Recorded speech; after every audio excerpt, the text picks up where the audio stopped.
누가복음 1장 1절에서 11절 말씀 한 절씩 교독하실 때에 제가 먼저 1절 말씀 내겠습니다. 신약 53쪽입니다. 하나님의 아들 예수 그리스도의 복음의 시작이라. 선지자 이사야의 이르되 보라 내가 내 사자를 내 앞에 보내노니 그가 내 길을 준비하리라. 광야에 외치는 자의 소리가 있어 이르되 너희는 주의 길을 예비해 준비하라. 그가 그의 오실 길을 곱게 하라. 기록된 것과 같이 세례 요한이 광야에 이르러 죄 사함을 받게 하는 회개의 세례를 전파하니 온 유대 지방과 예루살렘 사람이 다 나아가 자기 죄를 자복하고 요단강에서 그에게 세례를 받더라. 요한은 나타터 옷을 입고 허리에 가죽띠를 띠고 메뚜기와 서청을 먹더라. 그가 전파하여 이르되 나보다 능력 많으신 이가 내 뒤에 오시나니 나는 굽혀 그의 신발끈을 풀기도 감당하지 못하겠노라. 나는 너희에게 물로 세례를 베풀었거니와 그는 너희에게 성령으로 세례를 베푸시리라. 그때 예수께서 갈릴리 나사렛부터 와서 요단강에서 요한에게 세례를 받으시고 곧 물에서 올라오실새 하늘이 갈라짐과 성령이 비둘기같이 자기에게 내려오심을 보시더니 함께 하시겠습니다. 하늘로부터 소리가 나기를 너는 내 사랑하는 아들이라 내가 너를 기뻐하노라 하시니라. 아멘. 살아계신 하나님의 말씀입니다.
잠시 기도합니다.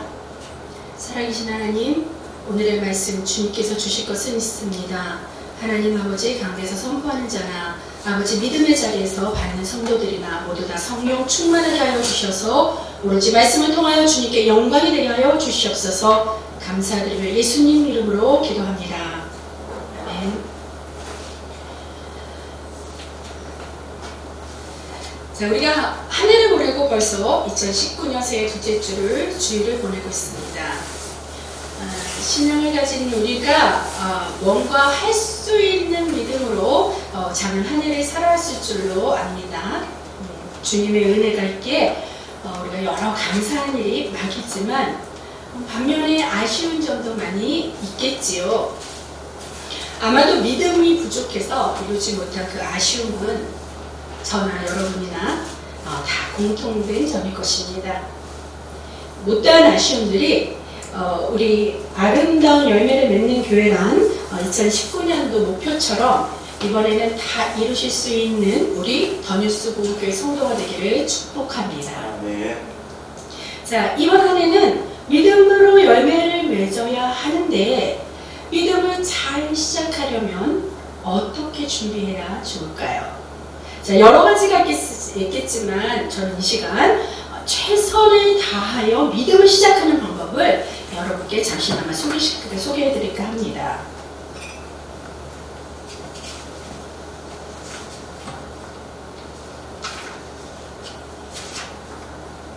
자, 믿음으로 살아간다는 것이 무엇일까요?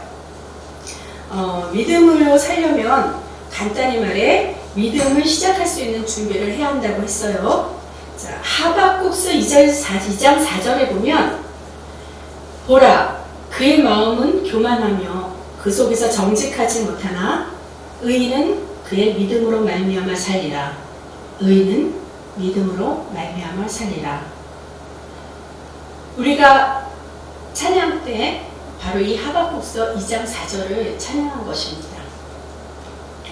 자, 믿음으로 살려면 어떻게 돼야 된다고요? 의인으로 변화가 돼야 된다고 해요. 그럼 반대로 의인이 아닌 사람들은 어떠합니까? 마음이 교만하여 정직하지 못하다고 합니다. 자, 믿음으로 살기 위해 믿음을 준비하려면 의인이 되어야 하고요. 의인이 되려면 겸손하고 정직해야 한다는 말씀이 바로 하박국서 말씀입니다. 자, 최고의 의인이시고 한정 거짓이 없고 정직하시며 그리고 또 최고의 겸손하신 분은 누구일까요? 바로 여러분이 잘 알고 계신 우리 그리스도 예수님이심을 믿습니다. 그러기에 진실로 믿을 만한 분은 정말 우리 예수님 한 분뿐이에요. 그 무엇과도 바꿀 수 없는 분입니다. 그렇게 우리의 롤 모델은 예수님 한 분뿐이시라는 겁니다. 오늘 본문의 저자는 마가죠. 마가는 종으로 오신 예수님을 소개하면서 직접 보고 믿었던 모든 사건과 일들을 성령의 인도하심으로 저술한 내용이 마가복음입니다. 자, 그러면 우리가 공관복음이라고 하는 그 마태복음은 어떠합니까? 그 저자 마태는 예수님께서 왕으로 오셨다는 것을 말씀해 주셨어요. 그리고 또 누가복음은 예수님을 사람인 인자로 그렇게 표현하여서 누가복음을 저술했습니다. 그러면 이 마가는 예수님을 어떻게 보았을까요? 종으로 오신 예수님이라 말씀을 드렸죠. 자, 그럼 이 세 저자가 말하는 저자가 말하는 예수님은 바로 한 분이신데 마가와 마태와 누가가 서로 그렇게 비유를 달리합니다. 왕으로 또 종으로 또 인자로. 이게 무슨 말인가요? 자, 그러면은 예수님은 왕으로 탄생하였다가 종으로 전락하여서 사람이니까 당연히 죽을 수밖에 없다는 그런 말인가요? 죽음이 끝이었으면 수세기에 걸쳐 예수님에 대한 이러한 루머 또 거짓 선지자가 있을 수 있지 모르겠죠. 그러나 이것 갖고는 거짓 선지자들도 감히 말을 못합니다. 왜냐하면 예수님은 십자가에서 우리 위에 달려 돌아가셨고 끝이 나신 게 아닙니다. 죽음으로 끝이 난 게 아니라 죽으신 지 3일 만에 부활하셨다는 것입니다. 그래서 바로 이 부활에 대한 사실이 그 예수님께서 사람으로서 죽은 걸로 끝이 나는 것이 아니라 예수님은 바로 신적 존재구나 하는 것을 증명하는 것입니다. 천지를 창조하시고 다스리는 온 세상의 왕으로서 영광받으실 만한 그 분인 그 하나님께서 그 하나님의 말씀이 우리와 같은 육신이 되어서 이 천한 땅에 내려오신 분이 바로 하나님의 독생자 아들 예수 그리스도입니다. 자, 예수님은 사람의 인자로서 우리에게 겸손을 보이시는 그 섬김의 종으로 살다가 우리의 죄를 사하시려 아무 대가 없이 십자가에 못 박혀 달려 죽으심으로 인해 급기야 최고의 섬김의 본을 보여주신 것입니다. 자, 여기서 죄 사함을 받았다는 것은 우리 죄의 뿌리가 다 사라진 게 아니에요. 죄가 아예 없어진 게 아니라는 겁니다. 오해하지 않길 바랍니다. 그게 아니라 너는 죄가 있다 하고 정죄하는 거죠. 그래서 내가 죄로 인해 괴로워해요. 죄책감이 들어요. 이런 정죄함과 죄책을 바로 그리스도 보혈의 피로 그냥 없애 주셨다는 겁니다. 이것은 그리스도의 자비와 배려의 놀라운 사랑이 아닙니까? 자, 우리는 이 하나님의 사랑이 없었다면 정말로 원죄나 자범죄나 모두 우리는 심판받아 죽을 수밖에 없는 존재예요. 하나님의 아들, 그 독생자이신 예수 그리스도께서 그 그리스도라는 직분을 받아서 그 높으신 분이 바로 낮아지셔서 우리를 사랑하시고 죽기까지 그렇게 우리를 또 사랑하신 겁니다.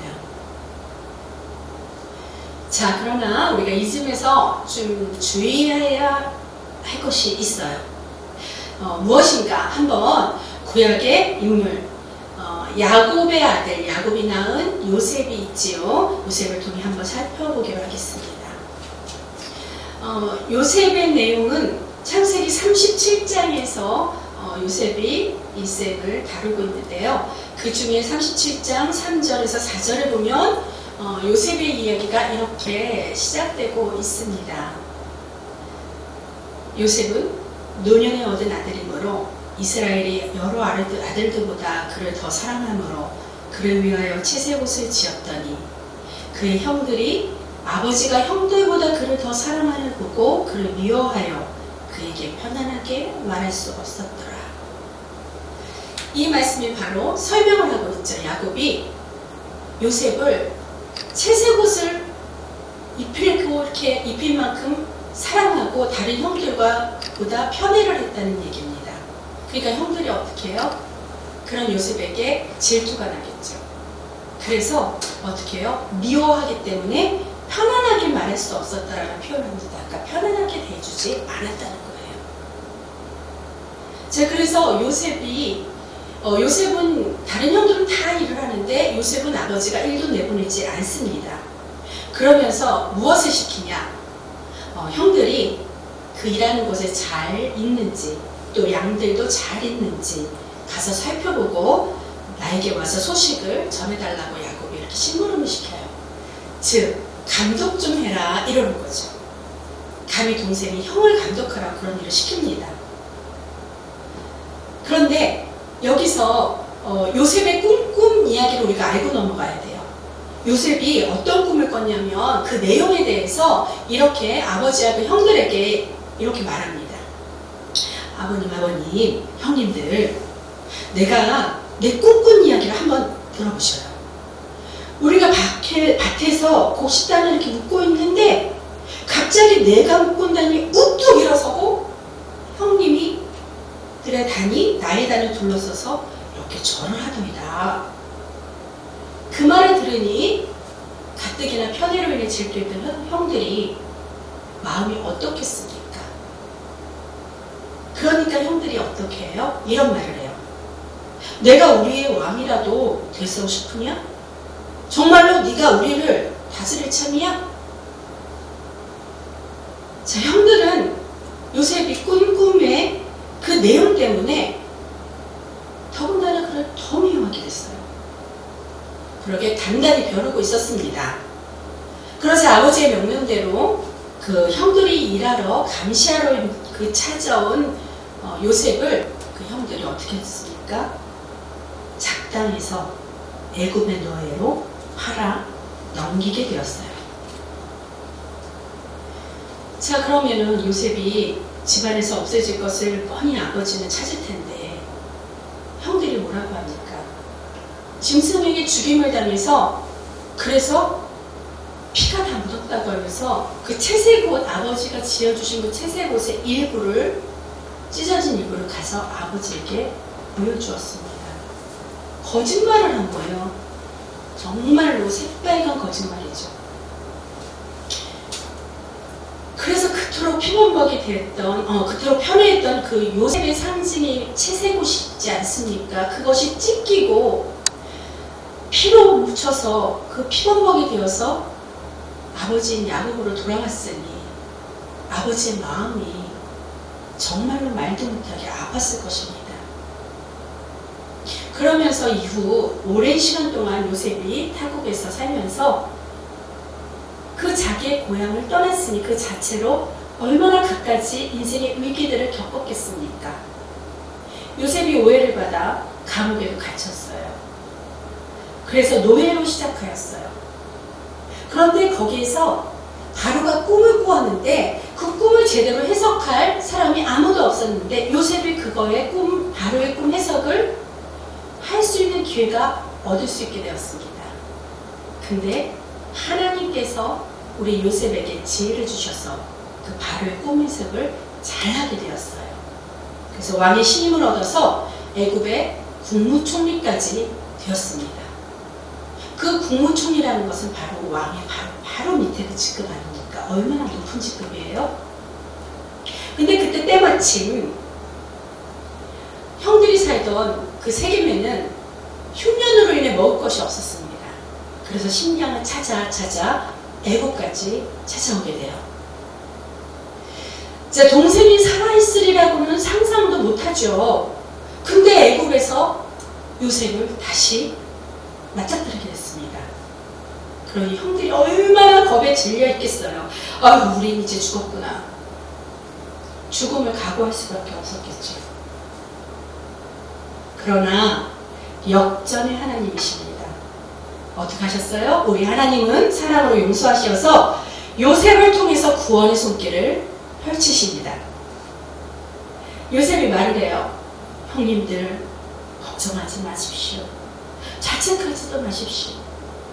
형님들이 나를 이곳에 팔아넘기긴 하였습니다만 그것은 하나님이 형들보다 앞서서 나를 여기에 보내셔서 우리의 목숨을 살려주시려고 그렇게 하신 것입니다. 요셉이 이렇게 하나님께 영광을 돌립니다. 자, 아무리 형제이지만 인생 원수나 마찬가지인데 이렇게 할 수 있었을까요? 근데 또 요셉은 그 말 뒤에 또 이렇게 얘기합니다. 형님들은 나를 해치려고 했지만 하나님은 오히려 그것을 선하게 바꾸셔서 오늘과 같이 수많은 사람의 생명을 구원하셨습니다. 그러니 형님들 두려워하지 마십시오. 내가 형님들을 모시고 형님들의 자식들까지 다 돌보겠습니다. 자, 이것이야말로 하나님의 사랑에 대한 진정한 요셉의 그 실천의 모습이 아니겠습니까? 요셉은 하나님이 그의 꿈으로 밝혀주신 것을 형들과 그 아버지 야곱에게 그냥 밝혔을 뿐인 겁니다. 요셉이 자기가 꿈꾼 것을 말했다고 해서 자기 스스로가 우월감을 품어서 교만했다는 말이 아니라는 거예요. 그것을 증명할 수 있는 말이 창세기 37장 11절에서 그의 형들은 다 시기하였으나 어떻게 해요? 그의 아버지는 그 말을 간직해 두었더라. 아버지가 요셉의 꿈꾼 말을 간직해 둘 수 있는 것은 바로 성령님의 인도하심이고 성령님의 감동인 줄로 믿습니다. 자, 요셉을 사랑한 아버지의 편애와 그 꿈 이야기로 그의 형들은 요셉을 시기함에도 불구하고 하나님의 성품을 닮은 요셉이 그 사랑의 마음으로 잘못된 형들을 그저 품기로 합니다. 그러나 죄를 지은 형들의 진정한 속마음을 알아보고자 하나님께서는 테스트를 해봐요. 자, 이 테스트 과정을 통해 형들이 동생 베냐민을 인질로 들어와야 했던 그 불안감이 많이 고조가 됐겠죠. 그리고 또 아버지에게는 어떻습니까? 이제 요셉도 없는데 하나밖에 안 남은 베냐민까지 인질로 허락해야 하는 그 유다 형, 요셉의 형 유다와 그 아버지 야곱과의 그 갈등의 내용이 성경을 읽어보면 잘 나타나와 있어요. 이러한 아버지와의 갈등 때문에 유다는 어떻게? 베냐민 대신 자기가 인질로 대신하겠다고 이렇게 스스로 자처합니다. 그러한 고난 등이 얼마나 크겠습니까? 그래서 여기서 우리가 깨달아야 할 점이 반드시 있다는 거예요. 무엇입니까?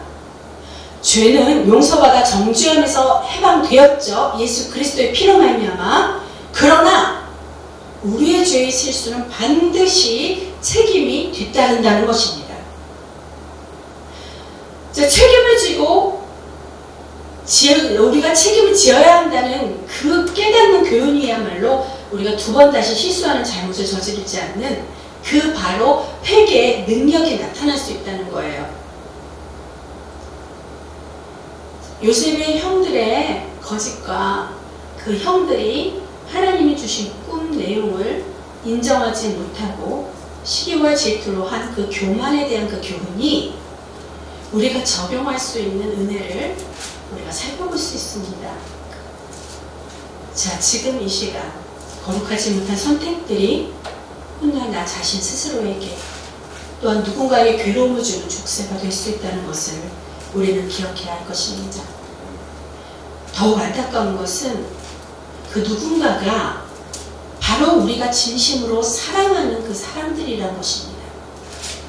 그러기에 우리는 시기나 질투가 아니라 오직 그리스도의 섬김뿐입니다. 온전한 의인이신 예수님을 우리가 조금이나마 본받기를 정말 소원합니다. 우리도 예수님처럼 낮아지길 소원합니다. 자, 그럼 이때 우리는 이렇게 생각할 수 있어요. 낮아지기 위해 그럼 종이 되라는 말인가?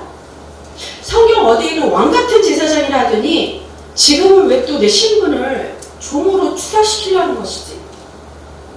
자, 이런 생각은 특히나 카스트 제도가 있는 그 인도에서는 더욱이나 말이 안 될 것이에요. 하지만 말씀을 잘 모른다면 그 종이라는 뜻을 노예가 되라는 그 육적인 말로 해석하려는 오류를 범하기 쉽습니다. 자, 낮아짐이란 육신의 종을 뜻하는 것이 아닙니다. 낮아짐은 섬김입니다. 그럼 섬김에서 필요한 것이 무엇일까요? 바로 사랑과 겸손함입니다. 상대가 나보다 더 낫다고 생각하는 그 겸손함으로 무엇을 원하는지 잘 보살펴서 그러한 겸손한 마음으로 섬기는 것이 바로 사랑이 되겠죠. 낮아짐의 올바른 시각은 그 상대보다 내가 아래에 있어야 한다는 그 종속관계가 아닙니다.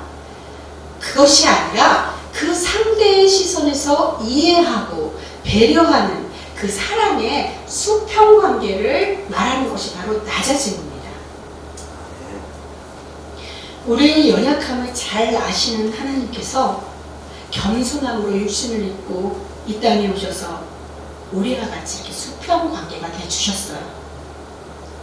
그것의 한 예로 본문을 보면 세례 요한에게 요단강에서 예수님께서 세례를 받는 장면이 9절 이하의 말씀 나타나 있습니다.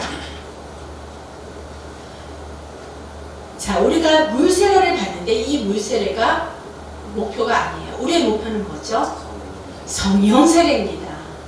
이 성령 세례는 예수를 믿고 예수의 부활을 믿고 그리고 예수님이 승천하신 후 우리에게 보내주신다고 약속했던 이 성령, 그리고 지금 임하신 성령, 바로 그 성령 세례가 목표인 줄로 압니다. 그런데 이 물세례는 어떠한 역할이냐? 성령 세례를 받기 위해서 회개할 수 있도록 촉구하는 그 준비 단계가 물세례예요. 그런데 예수님께서는 흠도 점도 아무 죄도 없으신 분이시지 않습니까? 근데 물세례를 받으셨어요. 이 사실을 통해서 예수님은 너희들, 즉 우리들과 같이 나는 동일해졌다, 이런 것을 친히 보여주시는 겁니다. 우리들의 육체와 이렇게 동일함을 입었기 때문에 우리의 육체를 대신 우리의 영혼을 대신 십자가에 달려 돌아갈 수 있다는 그 당연하다는 당위성을 보여주시고자 그렇게 겸손함으로 우리와 동일하게 되셨다는 말이에요. 자, 왕이신 예수님이 우리의 종이 되셔서 전적인 보살핌으로 우리를 인도해 주시고 그리고 사랑으로 품어주시는 그 은혜가 충만히 흘러넘쳐서 죽기까지 섬김으로 우리를 살려주시는 그 부활의 그 영생을 통해 우리에게 이 은혜를 주셨으니 우리가 어찌 감사함으로 찬양하지 않을 수 있겠습니까? 그래서 본문에서는 이 구원의 믿음을 준비하기 위해 세례 요한을 소개하고 있습니다. 본문 3절에 이렇게 있어요. 광야에 외치는 자의 소리가 있어 이르되 너희는 주의 길을 준비하라. 그의 오실 길을 곧게 하라. 자, 믿음을 준비하려면 믿음을 시작할 수 있는 준비는 바로 뭐라고요? 먼저 회개하라는 것입니다. 회개하여 죄사함 받아야만 믿음으로 구원을 받을 수 있다는 것이에요. 자, 그러면 죄사함을 받기 위한 바로 이전의 준비 단계가 또 있어요. 그것은 우리 하나님이 아버지 되시는 그 부성과 또 의롭다 칭함을 받는 우리 성도의 자녀됨의 그 전제적 관계, 아버지와 자녀의 그 전제적 관계가 성립이 되어야만 죄사함을 받을 수 있는 것입니다. 이것이 아까 말씀드린 그 우리의 육체와 성자 하나님이 바로 예수님이죠. 그 우리 육체와 예수님과의 그 동일성과도 같은 그런 의미입니다. 그래서 하나님께서는 물세례와 회개는 바로 죄의 존재를 깨닫는 그 준비 단계 할 수 있도록 세례 요한을 먼저 보내셨어요. 그래서 광야에서 소리치고 외치게 하셨던 것입니다. 회개하라! 천국이 가까워졌느니라!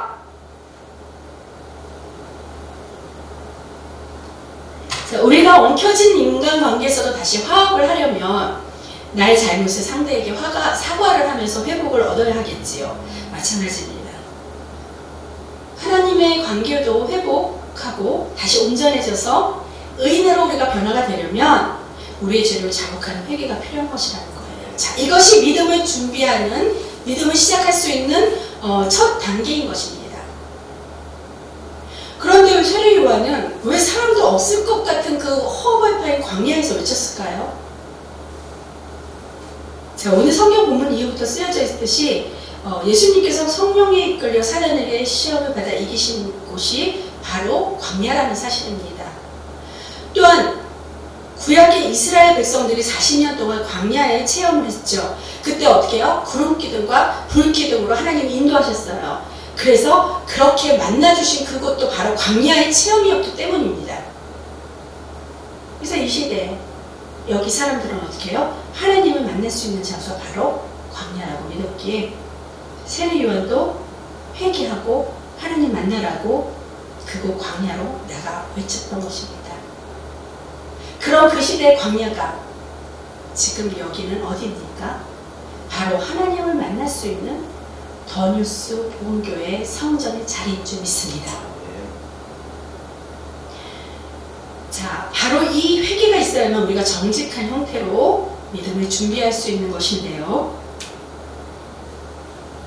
나의 죄를 숨기지 않고 정직하게 드러냄으로 말미암아 의롭다 칭함을 받은 하나님의 자녀로 예수 그리스도의 그 사랑을 겸손하게 실천할 수 있기 때문입니다.